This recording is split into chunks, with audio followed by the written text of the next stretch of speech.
Assalamualaikum warahmatullahi wabarakatuh.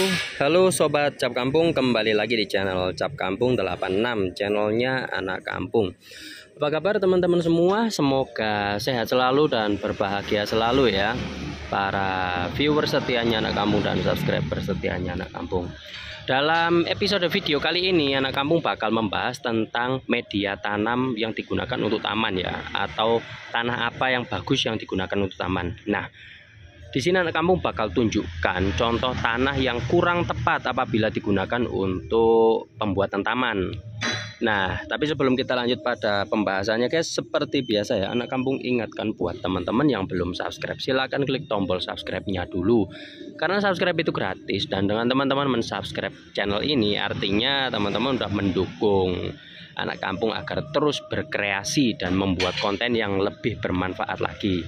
Dan jangan lupa untuk like dan juga share video ini ya, agar orang lain di luar sana itu juga mengetahui informasi bermanfaat dari channel ini.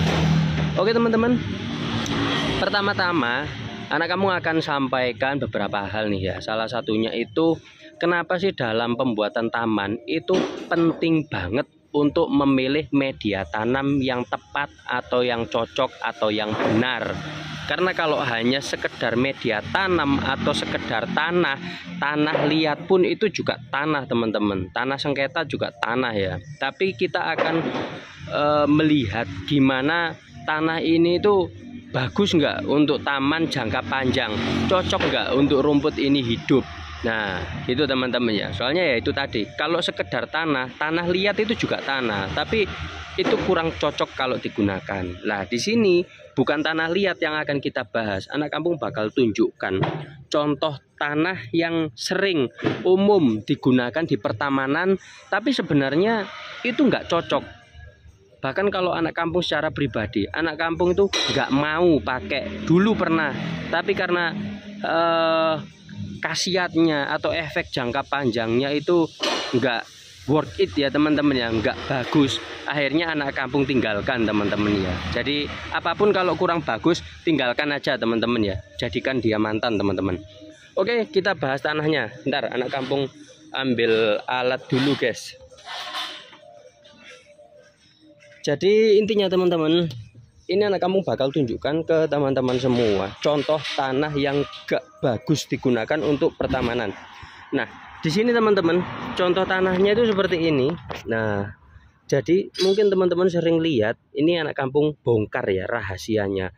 Kalau teman-teman lihat seperti proyek, kadang di proyek-proyek yang besar itu pembuatan tamannya, tanahnya itu sedikit berpasir, bukan sedikit berpasir, emang rada-rada berpasir. Nah itu ciri-ciri fisiknya teman-teman. Lah kalau dari wajahnya, tampilannya, warnanya ya, itu kalau misalkan dia kering itu warnanya agak-agak bermerah teman-teman ya, warnanya itu agak-agak coklat gimana gitu teman-teman. Nah terus kalau misalkan itu digunakan untuk jangka panjang teman-teman, tanah ini tuh gampang banget atau sangat mudah terjangkit penyakit, terjangkit hama. Hama apa aja? Macam-macam teman-teman ya. Yang paling umum, paling sering itu hama uret. Nah seperti yang anak kampung bahas di video sebelumnya. Nah ini kebetulan anak kampung juga nemu uretnya tadi teman-teman. Nah ini udah anak kampung buang. Nah uretnya seperti ini teman-teman ya. Nah terus apa aja dampak buruknya lagi teman-teman ya, bukan hanya hama uret. Nah hama-hama yang seperti ini teman-teman ya. Nah ini hama kayak kutu kayak gini ini banyak banget. Lah hama ini teman-teman itu merusak akar tanaman. Nah akar daripada rumput Jepang seperti ini teman-teman, itu akan dimakan sama hama ini, sehingga rumputnya itu teman-teman, kalau teman-teman lihat, dia nggak akan bisa tumbuh subur kalau pas lagi diinvasi atau diserang oleh hama ini teman-teman ya. Lah tanda-tandanya seperti apa? Tanda-tandanya itu seperti ini teman-teman, akarnya nggak bisa nempel. Kalau dibobot kayak gini, ini kembut-kembut teman-teman ya. Nah teman-teman bisa lihat, ini kalau ditarik atau dijambak kayak rambut gini nih, ini dia kembut-kembut teman-teman. Nah ini hampir semuanya kayak gini teman-teman, hampir semuanya.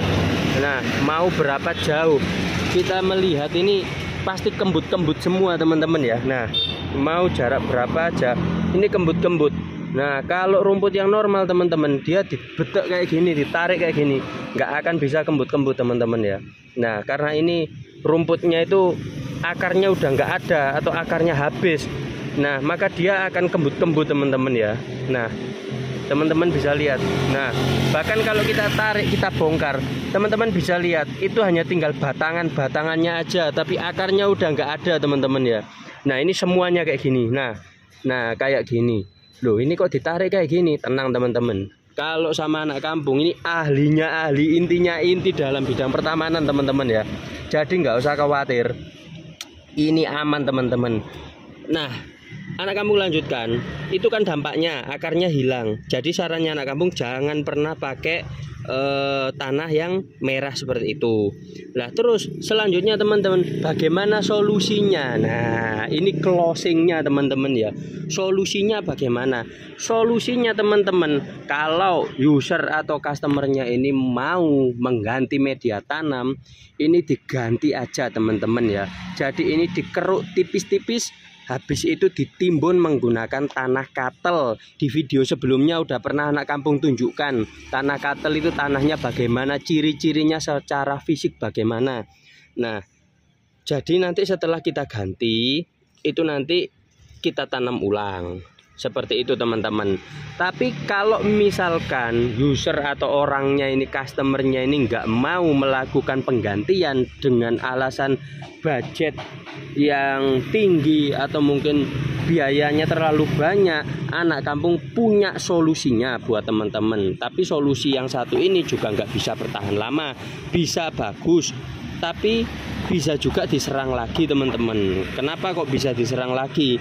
Ya karena emang tanah jenis ini tuh rumahnya sebenarnya teman-teman. Dan padahal apa ya, memang sih tanah ini tuh tergolong murah dan terlihat bersih. Beda dengan tanah katel teman-teman ya. Di video sebelumnya kan anak kampung udah pernah tunjukkan itu tanah katel itu. Memang tanah katel itu tampilannya jelek, rembes. Mas Ali. Oke teman-teman, sorry anak kampung lanjutkan. Barusan ada temennya anak kampung. Nah, jadi sampai di mana kita tadi? Gini. Intinya kan karena ini adalah rumah bagi hama teman-teman ya. Tanah media tanam yang seperti ini itu sering banget terjangkit hama. Jadi tidak menutup kemungkinan, bahkan sangat potensial, berpotensi mengundang kembali hama atau mendatangkan kembali hama, menjadi rumah bagi hama teman-teman. Nah, yang harus teman-teman lakukan itu sering dilakukan pengobatan atau pembasmian hama menggunakan obatan insektisida, mau yang alami mau yang buatan sendiri, atau yang kimiawi ya teman-teman ya, atau yang beli. Nah, nanti kita akan buatkan tutorial cara membasminya. Intinya ini teman-teman bisa lihat. Nah, rumputnya ini semuanya pada kembut-kembut seperti ini, nggak ada akarnya, semuanya seperti ini teman-teman ya. Nah, itu nanti setelah diobat teman-teman bisa normal dan harus dibarengi dengan pemberian pupuk. Pupuknya ya set atawon seperti biasanya yang anak kampung sampaikan. Nah, nanti rumputnya ini insya Allah bisa tumbuh akar kembali dan bisa normal. Tapi ya nggak menutup kemungkinan berapa bulan lagi bisa rusak lagi gitu teman-teman ya. Nah, mungkin seperti itu dulu teman-teman ya. Intinya yang ingin anak kampung sampaikan, apapun alasannya, tukang tamannya teman-teman atau tukang taman yang teman-teman temui, kalau dia merekomendasikan menggunakan tanah merah ini, don't accept this, jangan diterima teman-teman ya, atau teman-teman akan menyesal di kemudian hari teman-teman. Oke, gitu dulu informasi yang bisa anak kampung sampaikan, semoga bermanfaat. Jangan lupa untuk men-share konten ini agar orang lain juga mengetahui informasi yang bermanfaat ini teman-teman. Sampai jumpa di next video selanjutnya. Terima kasih buat yang selalu support channel ini. Sampai jumpa. Wassalamualaikum.